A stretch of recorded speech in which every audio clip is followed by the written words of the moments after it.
July 8th, 2010. The decision. Do you remember it? The answer to the question everybody wants to know. LeBron, what's your decision? In this fall, man, this is very tough. In this fall, I'm going to take my talents to South Beach and join the Miami Heat. This is the worst thing that could have ever happened to me. This is terrible. I hope he never wins anything in Miami. He is dead to me. You three kings came down here to win championships. Not 2, not 3, not 4, not 5, not 6, not 7. LeBron James captures that elusive title he so desperately coveted. It's back-to-back titles for the Heat. I'm LeBron James from Akron, Ohio, from the inner city. I'm not even supposed to be here. I'm blessed. So what everybody say about me off the court don't matter. I ain't got no words. San Antonio is back on top once again. The Spurs are the 2014 NBA champions. Obviously, you have a very big decision coming up. I haven't even really thought about that just yet. We have confirmed that James has decided to exercise his early termination option in his contract, which would make him a free agent on July 1st. The big breaking news this hour, LeBron James is going back to the Cleveland Cavaliers. I love you. I'm back. LeBron's back! LeBron's back! He's here. Oh! Welcome home, LeBron! Did it begin a new realization of the power of the athlete? Like, is there more to make than just some guy at the time not realizing his surroundings and deciding that he was bigger than the game? Or was there something deeper happening there? I mean, I think there was something deeper. I'm not smart enough to know what that deep was. Right. All I know is that's the first free agent we've ever seen in our life have a show. Right. Who said to ESPN and make $3.5 million in revenue. 3.5 in revenue. Say, we're doing it this way. This is my announcement. The Knicks didn't know. The Heat didn't know. The Cavs, obviously, Dan Gilbert didn't know. Yeah.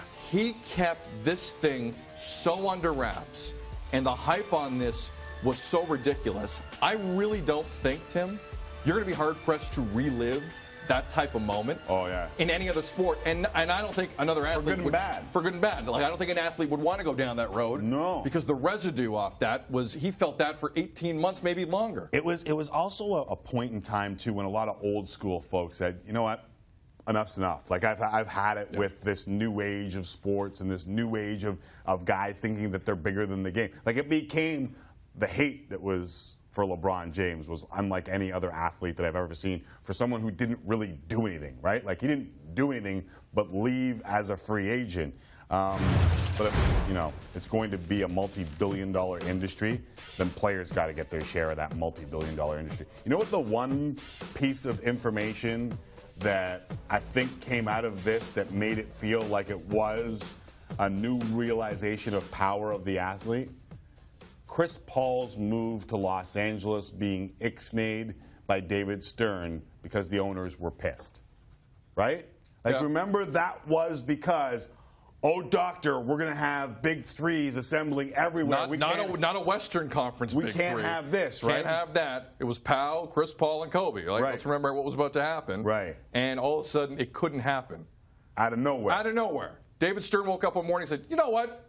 No, we're not doing this in the Western Conference. There was a lot of owners that wrote letters to David Stern when that was about to happen. His bosses. Do you know who the biggest proponent of smacking that thing down was? Don't say Donald Sterling. Dan Gilbert.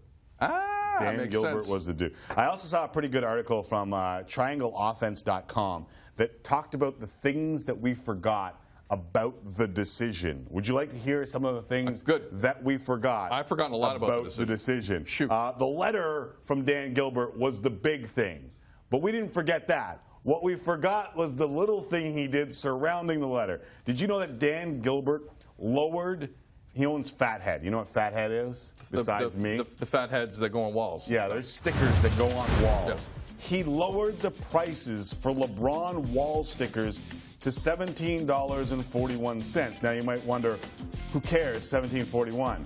$17.41 was the year that Benedict Arnold was born. Oh, no. Yeah, that's the owner that he went back to. Wow.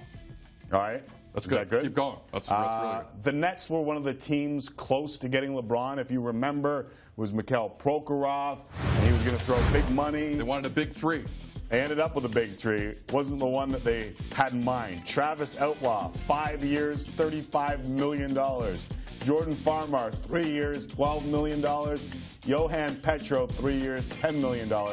And Anthony Morrow is standing there because he was acquired in a sign and trade. Wow. They've been a mess ever since. They didn't get to a second round, but they've been paying for the win-now attitude ever since, right? That crew there, it was like the basketball version of Soul Decision, the Canadian boy band. Remember Soul Decision? Kind of. Down to feel all right. Just like they're best intentions, but it didn't really come up.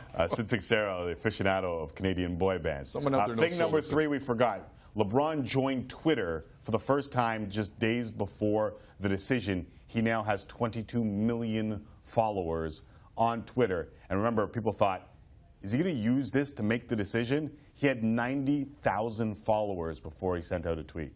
I remember that. Twitter went nuts. Like, LeBron's on, LeBron's on. Right. Did you know that Kanye West was at the decision? No, he wasn't.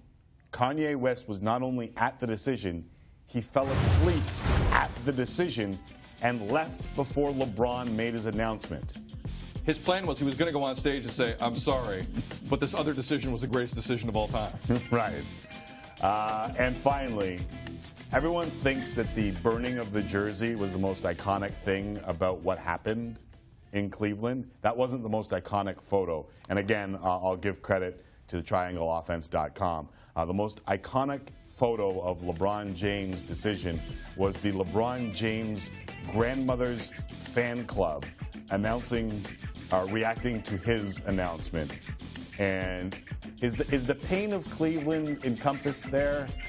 Because I think it does a pretty damn good job of he made it seem like a bunch of douches burning his jersey, but there are people who cared, right? Who also were hurt by it. I mean, I get heartburn. It's easier to do it the other way. Heartburn gives me the same reaction, so there could have been a lot happening in that. I see the potato skins. I enjoy them too, but sometimes you pay for them. It was just, it will never be duplicated, Tim, for 19 reasons. It will never be duplicated. 5 years ago today, most of you remember where you were. Tim, where were you 5 years ago today? I'm lucky if I remember with 2 kids. You don't, No, I have no idea where I was. Good for you. This was a where were you when moment, is it? I think it was. Let us know. For sports fans, I think it was. What am I? No, well, you're just tired. You're a dad. You got 2 kids. He doesn't For count. sports fans. He's forgotten a lot of stuff. Boys, do you guys know where you were when this happened? Behind anyone? He's 8 right now. Anyone? He wasn't even alive. Anyone? Anyone? Producer Again, Thomas Dobby was yelling at me. Facebook.com/Tim and Sid. Producer Thomas Dobby He was yelling whispers in my ear. I was yelling at Sid.